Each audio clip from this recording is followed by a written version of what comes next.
from the time you start your car to the time you arrive at the gas station. Explain natin yung problem. What is our analyzation of the problem? Okay, nag-drive ka, sa speed mo na 43 miles per hour. Tapos, yung distance na na-travel mo is 5.20 miles. So, given tayo.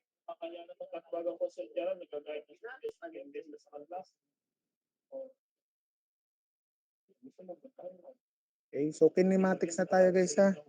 Kinematics na. So, number 1, okay, ano po ang ating given? Okay, so yung distance na na-travel ng car, so distance of the car is equal to 5.20 miles. Okay? Tapos yung velocity daw while traveling at that distance,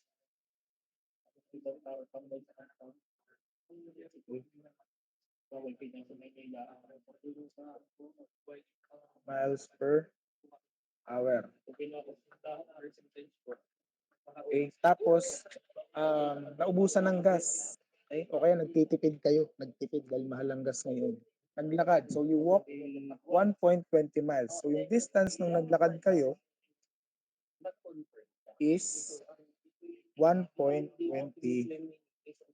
miles. Farther to the nearest gas station is 27 minutes. So my time, no, is 27 minutes. Okay? What was your average speed? Okay? So ito yung time na naglakad kayo ha, time walk. Ano? In 27 minutes. Okay? At what's your average speed? From the time you start your car to the time you arrive at the gas station. So yung average speed mo, no, considering na nakasasakyan ka at nung naglakad ka, yun po yung hinahanap dyan. Okay? So our unknown is your average speed. So kung i-drawing po natin yan, di ba, sabi dyan, from the time you start your car, example, nasa kotse kayo, ito yung kotse nyo. Okay? From the time you start your car, syempre wala pang kinoconsider na time dyan. And wala pa ding velocity. So T here is equal to 0. Okay? So from here, nag-travel kayo, no, ng 520 miles bago kayo naubusan ng gasolina. Okay? So this is 520 miles. Okay? So wala pang given na time dito. Kasi syempre, ko-consider na din yung time natin dito para ma-compute yung speed. Ano? So hahanapin natin yung time natin dito. Nung nag-travel kayo sa starting point, before kayo tumigil, before kayo maubusan ng gas. So yung velocity here, from this point, let's say this is point A, distance nito point B is 43 miles per hour. Okay? Tapos, edi tumigil nga daw. Ano? Dahil nga naubusan ng gas. Naglakad kayo ngayon from point B to point C. O, ito na yung gasoline station. Okay? Shell. Okay? Naglakad kayo. Okay? Oras ng paglalakad given 27 minutes time walk. Tapos yung na-travel nyo is 1 point, okay? Distance walk is 1.20 miles. So dito wala namang velocity dito sa naglakad. So tinatanong yung total o yung average velocity considering na nagkotse kayo at naglakad. So paano po masosolve yan guys? No? Alam natin ang formula. Ang velocity is distance per unit time. Kasi unit ng distance per unit ng time. Okay? So, first step natin, kukumputin muna natin yung oras. Ano ba yung unang unknown dyan? Di ba ito? Yung time nung car. No? Yung time nyo nung ilang minutes, ilang minuto kayo nag-travel, okay, na nakakotse before kayo tumigil. Okay? So, letter A muna. Okay, solution.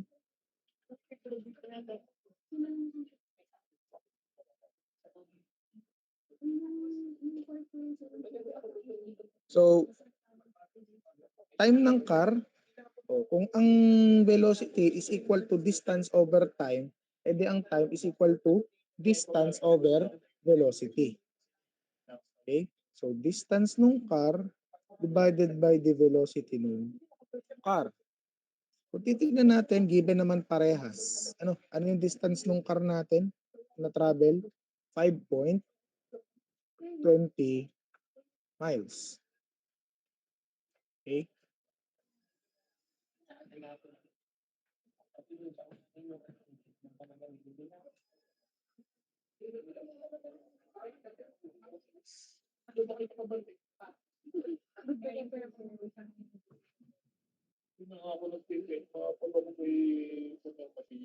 Okay? Tapos yung velocity ng car natin is given 43 miles per hour. So consistent naman po yung unit natin. Tama? So huwag muna tayo mag-convert. And wala namang nire-require na unit. Okay? So kung ano na lang yung lumabas. No? So 43 miles per hour. So makakancel yung miles dyan. Ilan po yung time ng car natin?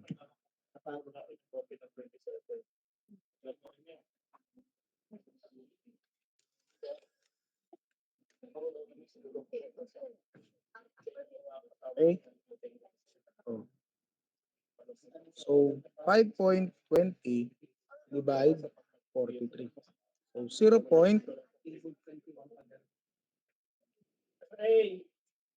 Sa 27 ka, pwede mag-iwan dito sa sakyan. So 0.129302326. Anong magiging unit diyan? R. Okay? That is will be in R. So yan po yung time nung nag-travel kayo na nakakotse.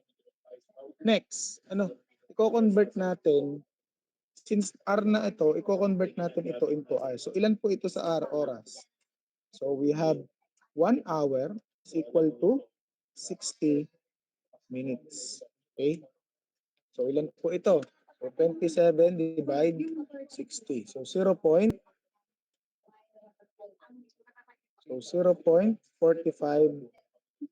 hours. Okay? Okay? Nakakasunod pa ba? Andyan pa kayo, nakakasunod pa ha. Sabi nyo, pag preno, Okay?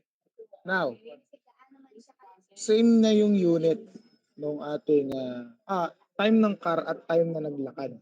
So, pwede natin makompute yung time na nag-average. Okay, considering our acceleration is equal to 0. So, average is formulated with this total distance traveled divided by the total time. Ibig sabihin, yung total distance ng tinravel nung kayo nakakotse at saka nung kayo ay naglakad divided by ng total time nung kayo nakakotse at nung kayo ay naglakad. So pag sinamarize natin, pag sinimplify natin yan, so based sa ating problem, so this is the distance by the car plus distance nung nag-walk, okay, over time nung car, nung nakakotse kayo, plus time nung naglakad kayo. Direct sub na, given na lahat. Consistent naman lahat ng unit. Tapos wala din naman sinasabi na kailangan ng unit. So hindi po natin kailangan mag-convert. Okay? So substitute na lang natin. So we have, ano yung distance ng car? 5.2 miles. Okay? Plus, ano yung distance nung naglakad tayo? 1.20 miles. Okay? Divided by the total time nung nakakotse tayo, which is yung na-compute natin, 0.1209302326 plus yung total time, okay?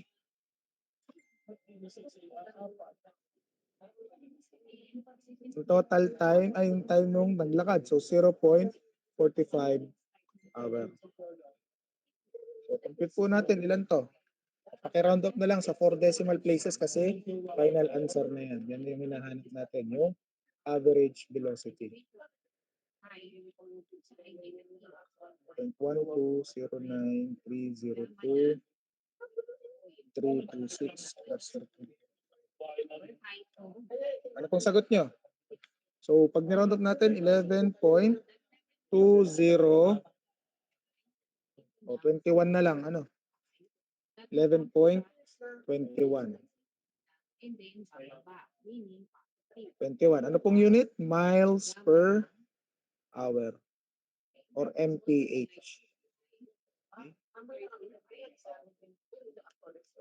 Questions? May question po ba?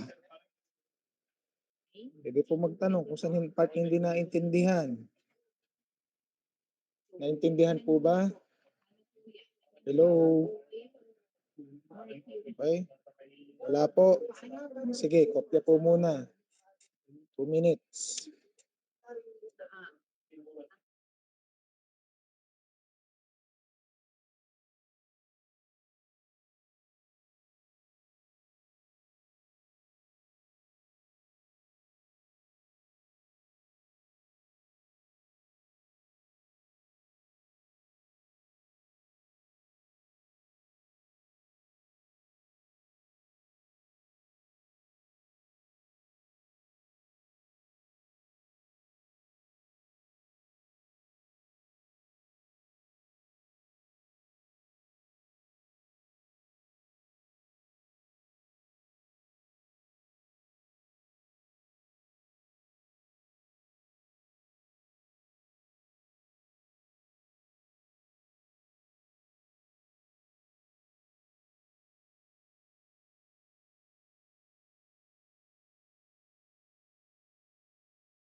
Okay? Nakopya na po ba? Tapos na po? Okay. So, proceed tayo sa number 2. Okay, ano po yung number 2 problem natin? So, sabi dyan, if the highway speed limit was increased from 55 miles per hour, okay, to 65 miles per hour, okay, how much time in minutes? Okay, how much time in minutes? So may nire-require na unit ng time. So magko-convert po tayo mamaya. No? Since ang given natin is naka-hour. So how much time in minutes would be saved in a 100-mile trip made at the maximum permitted speed? So saan tayo? Number, okay, number 2. Okay. So ano pong given natin? So meron tayong initial speed okay, na 55 miles per hour. Tapos meron tayong final speed na 65 miles per hour. Okay? So how much time in minutes? So ang required po is time in minutes. So mamaya po convert na natin yan. Okay? So pwedeng diretso solvein muna natin bago i-convert. At least kasi isang unit lang naman yung kailangan natin. Pwedeng ganun yung discard. Okay? So meron distance, no? No? So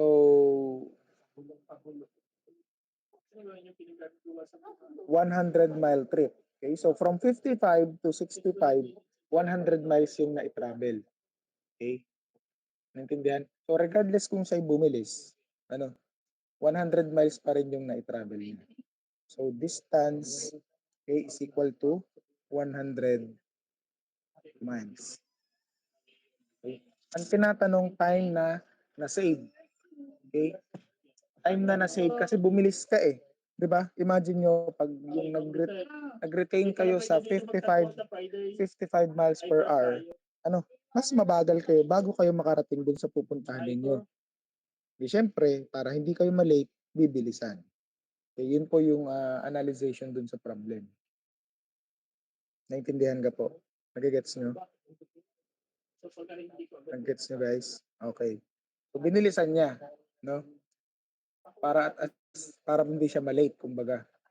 So hinahanap natin yung time na save, no? Hindi lang siya basta-basta time. So time saved, okay, is equal to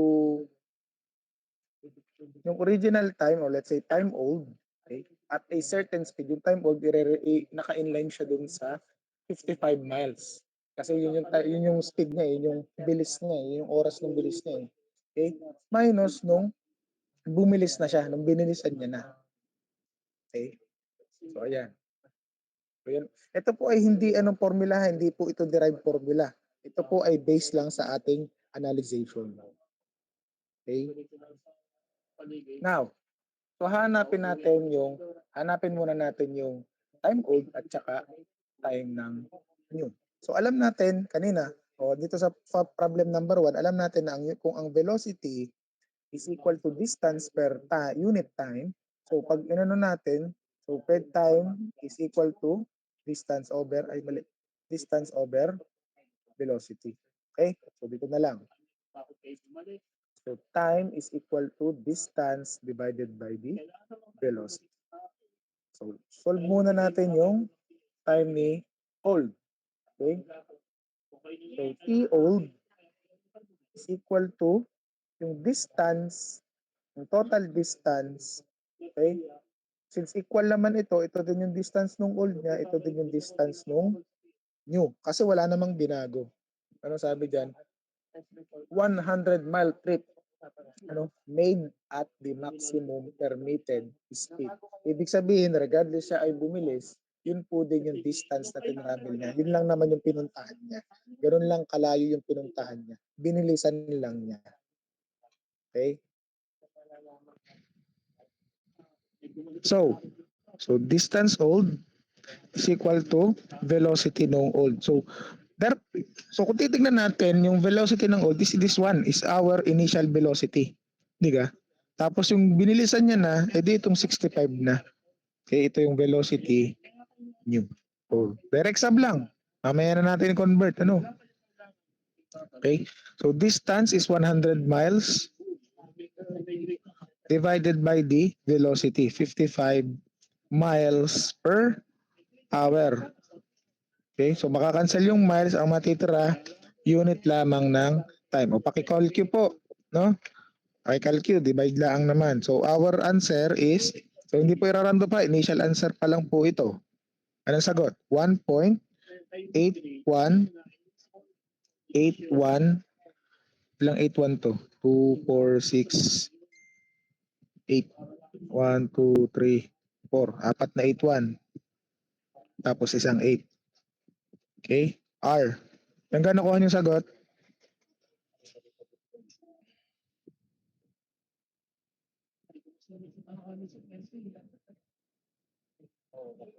Okay? Next. So, ganun din sa time ng new. Ano? Time ng new. Oh, distance nung new na same lang din naman na 100 over velocity nung new. Okay? So 100 miles divided by 65 miles per hour. So cancel yung miles, ano po yung time ng yun natin. So 1.5384615 38 hour.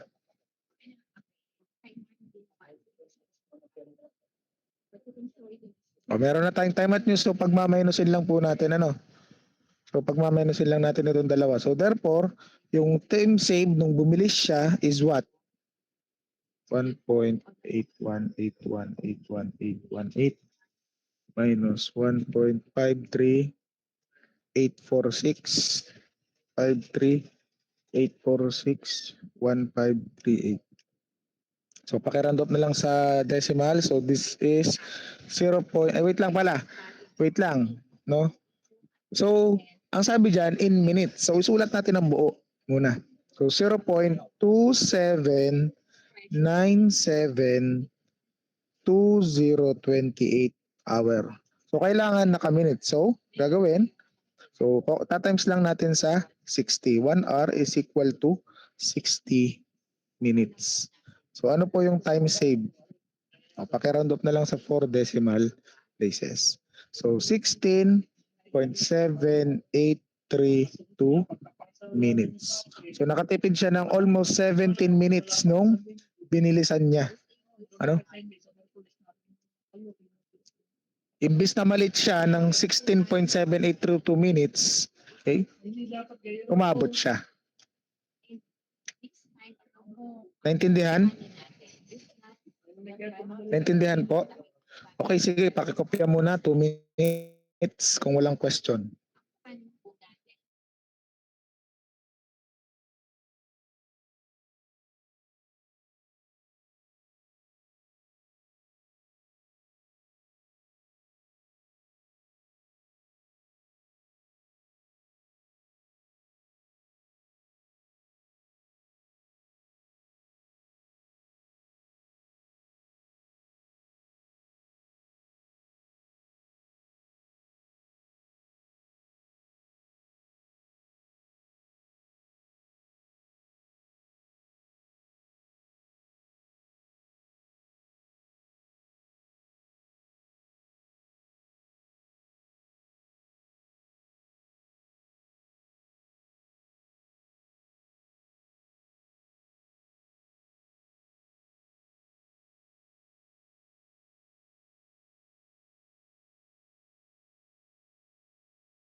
Okay, number 3.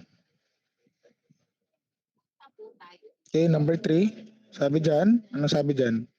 So, the 113 kilogram new Porsche Boxster, okay, 2017, has a 120 horsepower engine. Okay? So, yung 120 guys, yun po yung capacity, nung at engine nung kotse. Yung, okay, ganun siya kalakas. Okay, ganun siya kalupit, ganun siya kaangas. Okay? So, mabilis siya, Porsche. To find the minimum time in which this car could accelerate from rest to 100 kilometers per hour. O, time, minimum time, okay, at a rest, from rest, tapos hanggang siya ay ma-reach niya yung 100 kilometers per hour na velocity. Gano kabilis, yung time na hinahanap kay bago siya maging 100 kilometers per hour. So yun po yung problem. Okay? So number 3. Okay? Ano ba yung given? So meron tayong mass ng Porsche, okay, nung kotse na 1,130 kilogram. Okay? Tapos meron siyang power output niya or yung capacity ng kotse which is 120 horsepower. Tapos velocity na 100 kilometers per hour. Okay?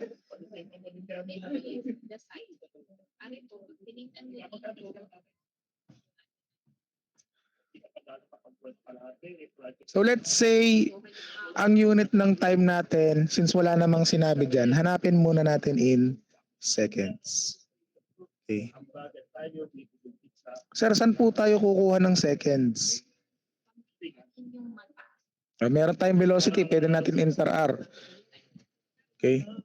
Magko-convert po ba? Hindi po. Ano? So alam natin ang unit ng power, okay, is so ang unit po ng power guys is parang na-discuss ko na to last time. Unit ng work or unit ng energy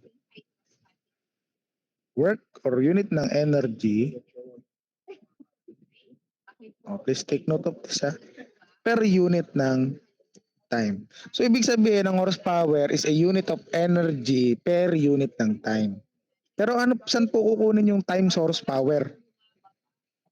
Ano? Narinig nyo ba yung term, alam nyo na ba yung term na watts or kilowatts? Guys?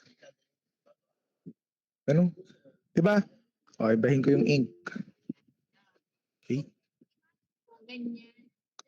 So, ang conversion po, please take note this for you to have an idea.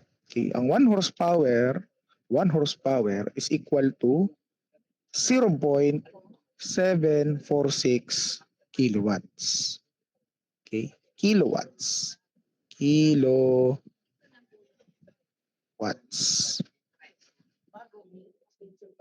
Okay? So therefore, para makuha natin yung unit ng seconds, wherein alam natin na ang kilowatts is equivalent to kilojoules per seconds.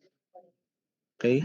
Tapos, na alam natin itong kilojoules na ito, ito yung unit ng work or energy. Okay? Ano ba yung mga iba't ibang energy na alam natin? 'Di ba? Parang na-discuss natin kahapon, si potential energy at saka si kinetic energy. Okay? Wherein, makukuha natin tong unit na to sa formula. Ano bang mga unit ng kinetic energy natin tsaka potential energy, 'di ba? Si kinetic energy, okay? Kinetic energy or KE is equal to 1/2 mass times velocity squared. Okay, tapos si potential energy naman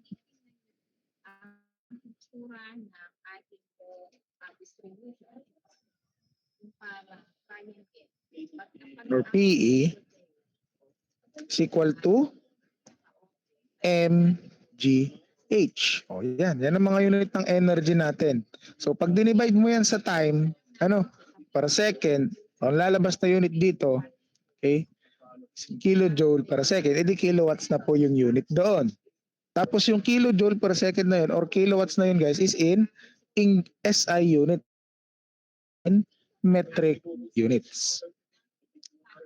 Kung titingnan natin yung given natin guys, anong mga unit ito? Metric o English?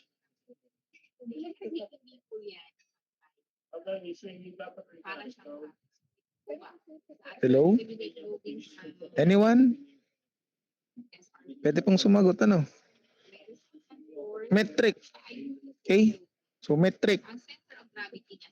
So, para maging metric itong horsepower, i-convert natin ito sa kilowatt. So, ito, ang gagawin lang natin. Okay? So, since ito meron tayong conversion, 1 horsepower is equal to 0.746 kilowatts. So, ano pong sagot dito? Oh, so 120 times 0.746. Okay, so 89.52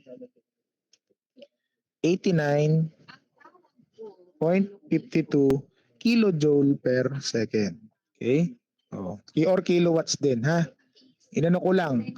Sinimplify ko lang yung unit para makita nyo kung saan manggagaling yung seconds.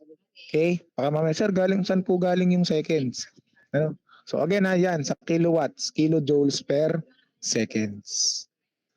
O, naintindihan? Okay? Now, di ba ang power guys is work o unit ng work or energy divided by time. So paano po natin makukuha yung energy at saka yung time? Since time yung hinahanap, po yung ating hinahanap. Given yung ating power. Okay? Ano po kayang energy? Anong formula ng energy ang gagamitin natin considering our given or yung our parameters? Meron tayong mass, okay, at meron tayong velocity. So obviously, ang gagamitin nating form of energy is kinetic energy. Considering the mass of the car and the velocity of the car.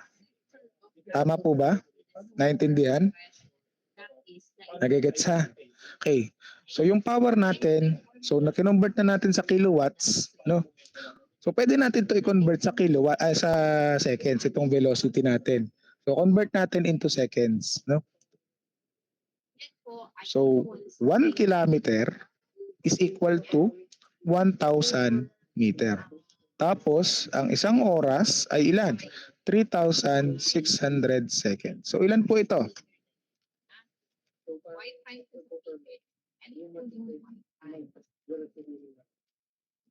Okay? So 27 point, ilang 7 yon? 1, 2, 3, 4, 5, 6, 7. O pitong 7. Ano? Lucky 7. Tapos 8. Okay? Meters per second. So consistent na po lahat ng ating yung mga units. Ano? Wala nang kakaiba. Okay? So substitute na po natin sa formula. Okay? So meron tayong power na 89.52 kilojoules per second is equal to, so our form of energy here is kinetic. Kasi kinonsider natin yung speed ng kotse at saka yung mass ng kotse. Okay? Anong formula? So 1/2, okay? Mass ng kotse natin 130 kilogram, okay? Times yung ating velocity na 27.7, 1, 2, 3, 4, 5, 6, 7. Okay? Meters per second squared. Sir, mamaya, times time. So dapat ang lalabas po na unit natin dyan is in seconds. Sir, paano po mangyayari yon? Titingnan natin ang mga unit. Okay? 'Di ba? 'Di ba? Tanda, 'di ba pag minultiply natin, ano, ibahin ulit natin ang ink. 'Di ba pag minultiply natin ang kilogram tsaka meters per second squared, anong pong unit are? Newton, 'di ba? Okay. So anong mangyayari dito sa unit na are? Since siya ay naka-squared. Ano? Meter squared per second squared. Ngayon, okay?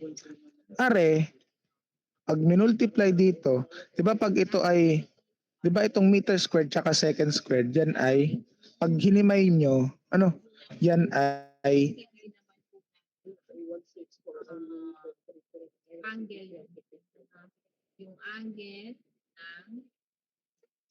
pag hinimay ninyo, 'di ba yan ay meters, yung meter na lang ha, tsaka second squared. 'Di ba m times m is m squared, 'di ba?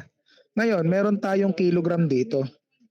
Okay? Meron tayong 1 kilogram minultiply sa 1 meter tsaka sa isang s squared. So therefore, meron na tayong Newton. Sir, may natira pang 1 meter. Okay? take note guys, again, na ang kilojoules is equal to kilonewton meter. Sir, Newton po ito, Newton meter. Anong gagawin para maging kilonewton?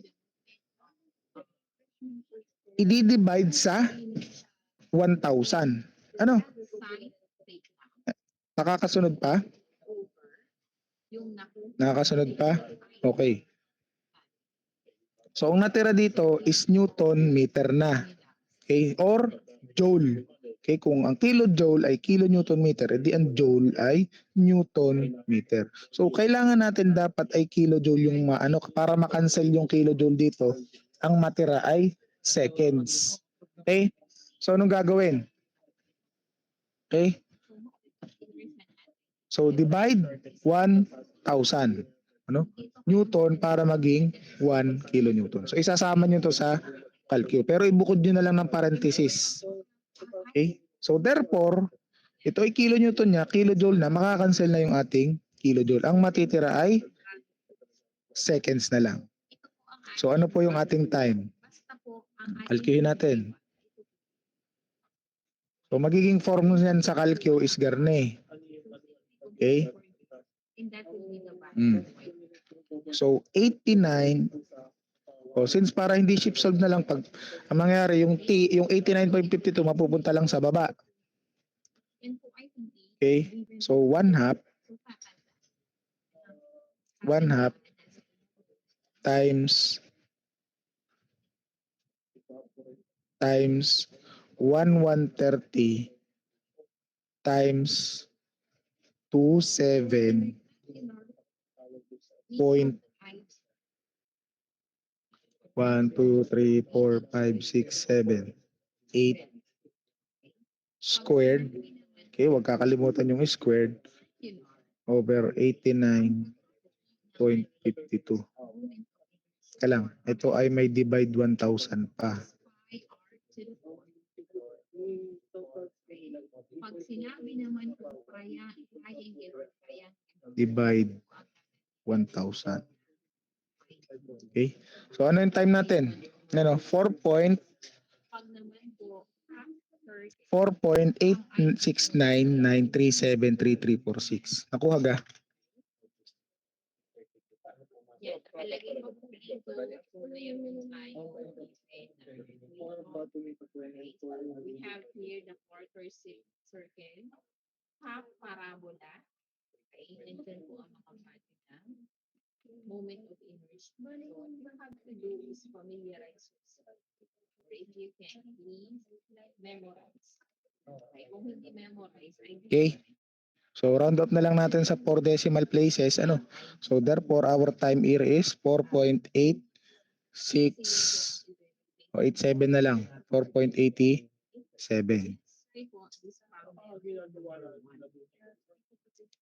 seconds. Okay? So, within 4.87 seconds, ano, yung Porsche from zero, from starting is magiging 100. Ano, ang bilis. Within kulang-kulang 5 seconds lang, 100 kilometers per hour na siya. So, ganun kabilis yung kotse. Ganun kalakas yung power output niya. Okay? Naintindihan? May question po ba? Wala po. O sige, pakikopya muna. 2 minutes.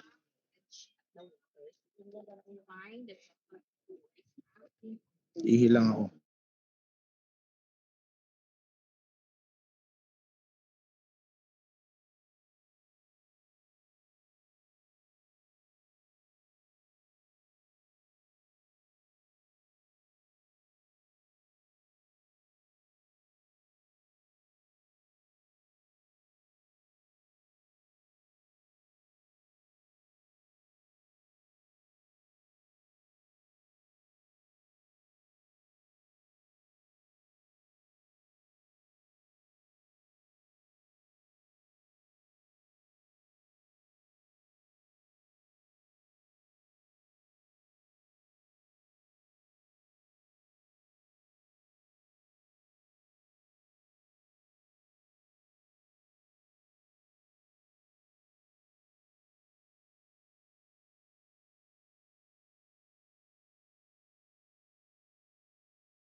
Okay. Number, dyan pa ba kayo? Okay, last two numbers na tayo, no? And then after this, I will send a copy of your problem sets, ano, para dagdag reviewer, okay? Number 4. Anong sabi po sa ating number 4? Okay, sabi dyan,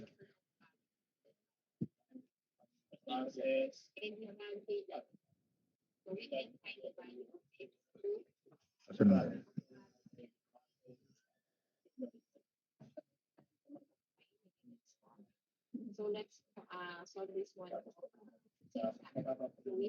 Okay, sabi dyan ay Slovakian balloonist. Wait lang.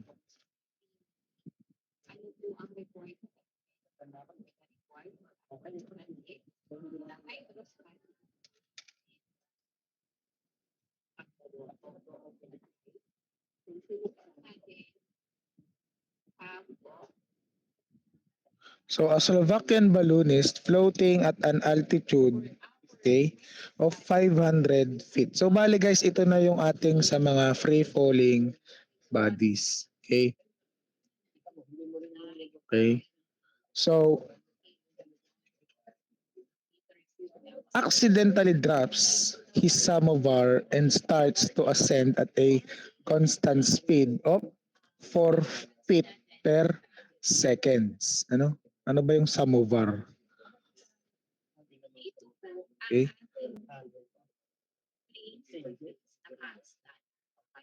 Parang ano, yun ata yung pampabigat dun sa balloon. Let's say ganun na lang ano. Okay? So, to ascend at a constant speed of 4 feet per second. Ibig sabihin, habang nakalutang siya at an altitude of 400, about 500 feet, okay, natanggal yung papabigat niya, tuloy pa rin siya ng lutang. No, imagine nyo ha, tuloy-tuloy pa rin siya ng, nakalutang pa rin siya. Okay?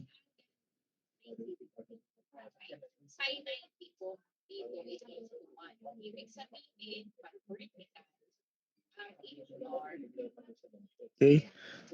Tapos yung speed habang siya nakalutang is 4 feet per second. So ang tanong, how high will the balloon be when the samovar hits the ground? Okay, ibig sabihin, before, 'di ba, nasa taas, magpapatak yung pampabigat niya. Let's say may nakasabit na bakal, ano, yun yung samovar na sinasabi diyan. Okay? Anong gaano nakataas yung balloon before pa pumatak or tumama yung bakal, yung pampabigat, yung samovar sa lupa. Ano? So, given we have a height of 500. So, imagine nyo ha. So, habang nagpatak syempre, gumaan, mas tataas yung balloon. Diga? Nagets nyo ba yung concept? Nagets nyo ba yung problem? Okay? So, dahil nagpatak, nawala siya ng pampabigat, no, tataas pa ng tataas siya, okay? Above 500 feet, syempre. No, gumaan siya eh. Ano? So this is the initial height. Let's say HI, H sub I. Okay? And the upward speed of the balloon, no? Nung gumaan na siya, nung wala na siyang pampabigat, is 4 feet per second. Okay?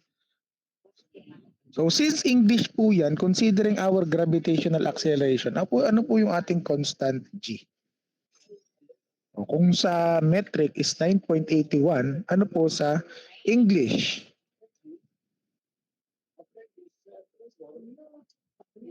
'Di ba yun ay 32.2, ano? 32.2 feet per second squared.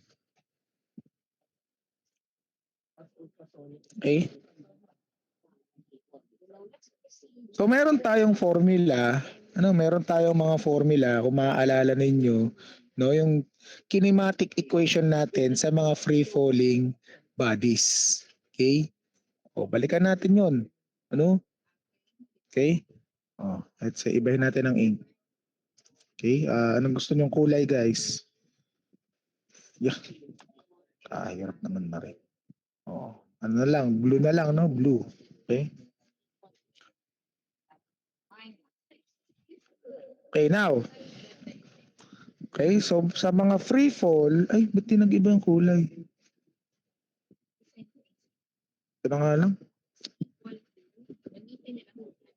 Okay, sa free fall, oh, almost same lang din naman nung sa rectilinear motion natin, yung sinulat ko kahapon. Ano? Or tsaka nung Tuesday ng umaga. Diba? So, given, okay, our distance or S, or let's say denote natin as D na lang, ano? Or sige, S na lang para hindi kayo malito. Okay, S is equal to, ganun pa rin, VO or V. Okay. Ay, thank you po, sir. Thank you po. VF T plus 1 half GT squared. Okay? Tapos, wherein yung distance or S is equal to, okay, o yan ha, substitute na natin, V F squared minus VI squared over 2G. Okay?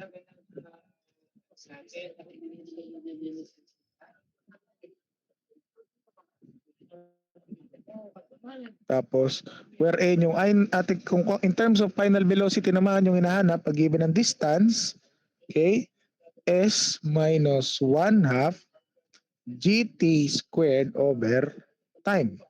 Hmm. Kaya na, para hindi nagsisip sa mga walang shift solve. Okay? O kapag G naman, o G is equal, bawa, hindi given, hindi constant, ano, hinahanap yung certain gravitational due to gravity, gravitational acceleration due to gravity, ano, i-consider natin yung final velocity minus initial velocity over time. Okay? So, yan po yung mga different parameters natin, ano? Okay? So, kung i-recall natin, di ba,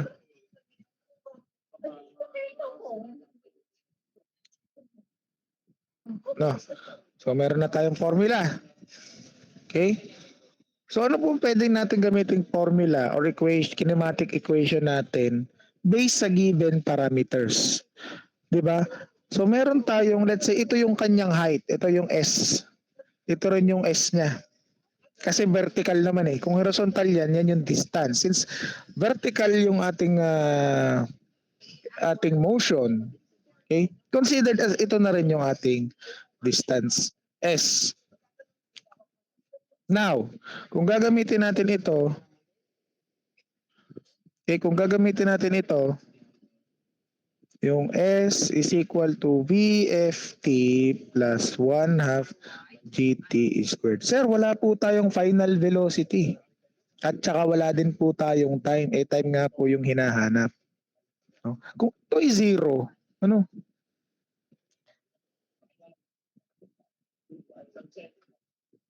Okay? Siyempre, ang ating magiging final velocity dyan is zero. Okay?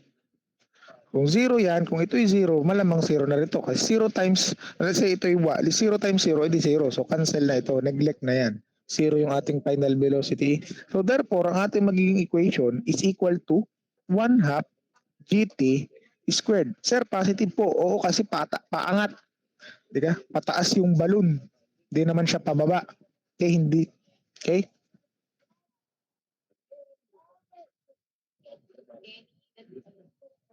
Now, considering yung height niya, ano yung initial height niya, no, na 500 feet. Okay? O, substitute natin, ano? 1 half, ano yung G natin? 32.2 feet per second squared. Tapos, yung hinahanap nating T squared. Ano po, ano, so our T is equal to, compute nyo. Calcu.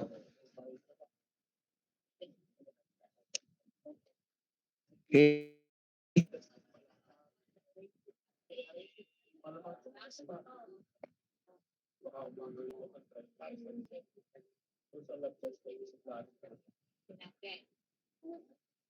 Oh, ano sagot niyo? Matagal, no? Kapag okay, yun, meron. 5 point, yeah, with eraser. 5.5901699944 seconds. Okay? Thank you. Pero lumabas sa akin na yan eh, 5.57. Pa-double check nga, Russell. Ano, ang akin kasi ay 5.5727821. O yung sa iba, anong kung lumabas?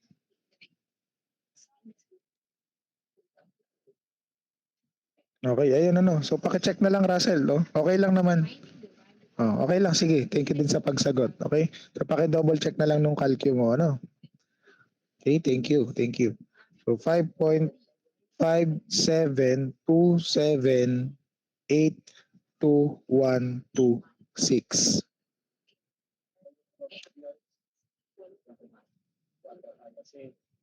Okay? So, hindi pa ito yung hinahanap natin ha. Baka mapagkamalan nyo, ari 5, ari seconds to 6 seconds. Now, anong next na gagawin? No? So, the balloon moves, at upward at a constant speed. Yung constant speed natin na 4 feet per second. So, constant yan. So, hindi yan nababago. Pero, paangat siya ng paangat. Pataas siya ng pataas at a speed of 4 feet per seconds. Okay? No? Constant nga daw eh. So habang siya inaangat, hindi nagbabago yung speed niya na 4 feet per second, naangat pa rin siya. So our distance, anong formula ulit ng ating distance? 'Di ba? Kung meron tayong velocity is equal to distance per unit time. So therefore, yung distance natin is velocity times time. Okay? So ano po? Baka po nasa klase. Okay? Meron tayong given distance na na-travel ng balloon, ano? So itong distance na hinahanap natin, hindi po ito yung 500. Okay? Ito yung distance na umangat. So distance upward during its 4 feet per second acceleration. Okay? So distance upward is equal to velocity, yung initial velocity ng balloon, okay? Or yung constant velocity ng balloon times yung time na na-compute natin. Okay? Yung time na paangat siya ng paangat, no? Pataas siya ng pataas. Okay? So, given 4 feet per seconds squared, square seconds, ano pala?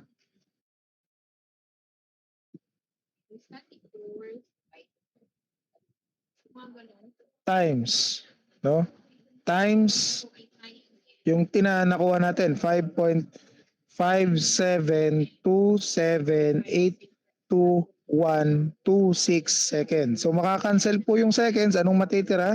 Feet, no? So 4 times 5.572782126. So we have a distance of, so yung D up is equal to 22.2911285 feet. So yan po yung inangat niya since natanggal yung kanyang yung pampabigat niya dun ng balloon, no? So ang tanong, so how high will the balloon be when the sum of bar hits the ground? So assuming na nagpatak na, so yung total distance na inangat niya, which is 500. Okay, so the total height since nung natanggal yung samovar is 500 feet plus yung nakuha nating distance na inangat niya. Ano? Is 20 plus 22.2911285. So what is the total? Okay, paki-round up na lang. So we have a total height of 522.2911 feet. Okay? So yan.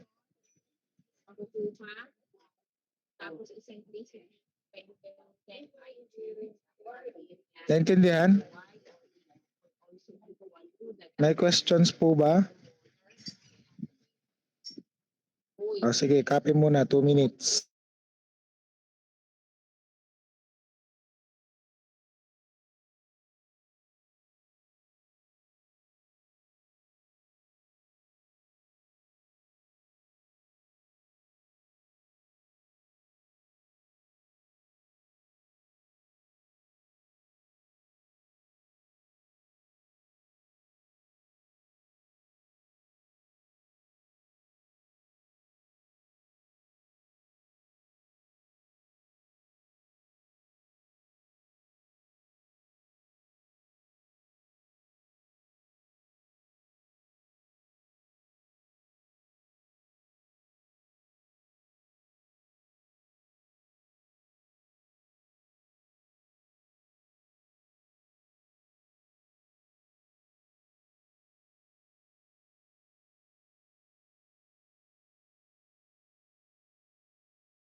Bakit naka-off na po yung camera ng iba? Baka kayo tulog na ha.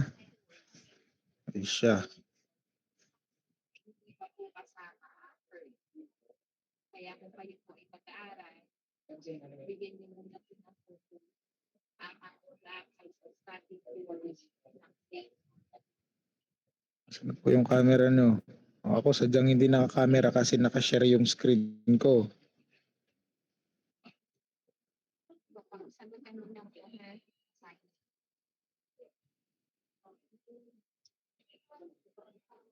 So kung wala na pong tanong, Clyden Josh, Lionel. Okay, si Dwayne. Dwayne Andre, tsaka Mark Dwayne. Wilbert. How about the others po? Ano kung nakuha niyo?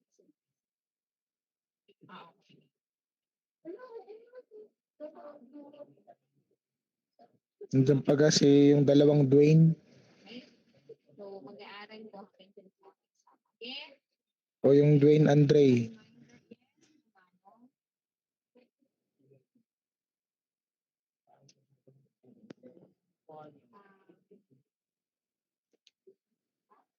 Romano. And then, mag-aaral po. Alis, lahat ko na may computation, particularly sa professor. Bibigyan ng classroom.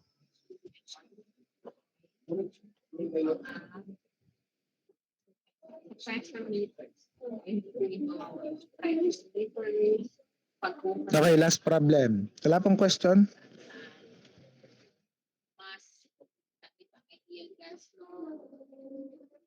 Sure? Sige. Number 5. No? Sabi sa number 5.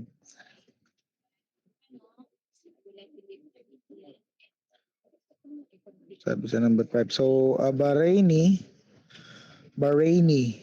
parachutist bails out at an altitude of 150 meters and accidentally drops his monocle, okay, which then falls freely. So imagine na nagpa-parachute. Alam niyo ba pag nagpa-parachute, alam niyo yung parachute? Siyempre, mga nag-CCOD dyan, ano, alam. Okay? Now, no, yung taas niya, yung altitude niya is 150 meters. Okay? Tapos na may nagpatak ulit na monocle, okay? Which then falls freely. If he then descends at a constant speed, okay, of 6 meters per second. Okay, free fall na ito, free fall. Ano? Yung mga equations natin sa free falling. How much time in minutes separates the arrival of the monocle and the arrival of the parachutist himself? So ano yung diferensya? Sino regardless kung sinong mauna. Ano, mauna ba yung monocle na nagpatak o mauna yung yung nagpa-parachute? Okay? Hinahanap yung time interval nila. Okay? Nung arrival. So, number 5. Okay, so given, no, meron tayong height na 150 meters. Okay? Tapos, no,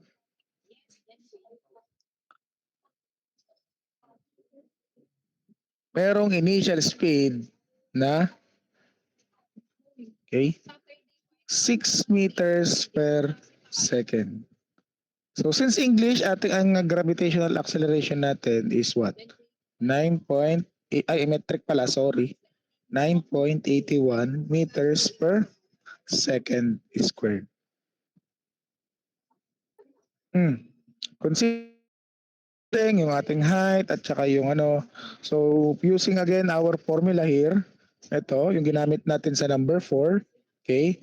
So S or H is equal to VFT plus 1 half GT squared. Kung ito ay 0, wala na yan. So therefore, H is equal to 1 half GT squared. Hanapin muna natin yung time. Okay? Time for the time. Ito, anong hinahanap na time dito is yung, singit ko na lang ha, dito. So this is the time for monocle, yung nagpatak, no? So therefore free fall ito. Okay? Okay? Ayan. So we have a height of 150 is equal to 1 half. Okay? Ano yung ating G? 9.81 meters per second squared. Okay? T squared. So lipat natin yung T squared sa kabila. Ano? So T squared will be ano?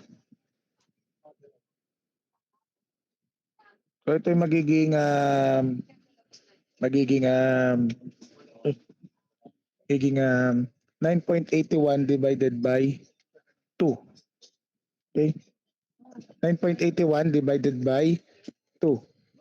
So ito, multiply lang yung 1 half, no? Magiging wait lang. Burahin ko muna.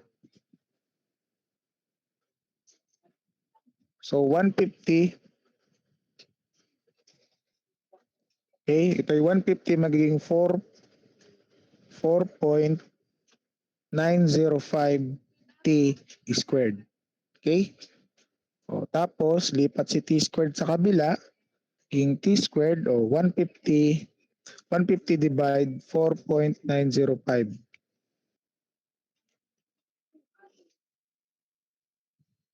Magiging 30.581103.976. Oh, tapos since ito is square do, lipat mo sa kabila magiging square root. Ano?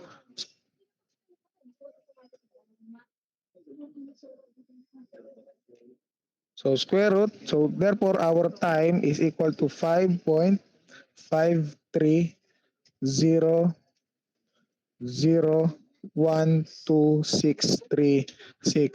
seconds. Naintindihan po? Nakuha? Ayan na. Oh, next. So this is the time for the monocle. Ngayon, yung time naman nung parachute, no, nung after matanggal, nung, nung pababa. Okay? So meron tayong distance, ano? Alam natin na distance is equal to Ay, mali. Alam natin, time is equal to distance divided by velocity. So meron tayong distance which is 150, yung height niya, no? And then yung velocity niya na 6 meters. So since consistent unit, wala tayong kailangan i-convert, so direct tab lang. O, ito ha, ito yung time ng, para mas maintindihan nyo kung anong time ito. Ito ay time for para shoot. Yung nagpa-parachute na pababa. Okay? So time is equal to distance divided by velocity. Okay? So 150 meters per, mali, 150 meters lang pala. Sorry, gutom na ako. Okay? 150 meters divided by 6 meters per seconds. So time, 150 divide 6, So 25 seconds. Cancel po meter ha. Okay, 25 seconds. So meron na tayong dalawang time. So sabi diyan time difference, or delta T, change in time. So time difference natin na hinahanap, okay, between the monocle and the parachute. Okay, so time nung parachute, let's say T sub P minus T nung monocle, T sub M. So this is 25 minus 5.53001266.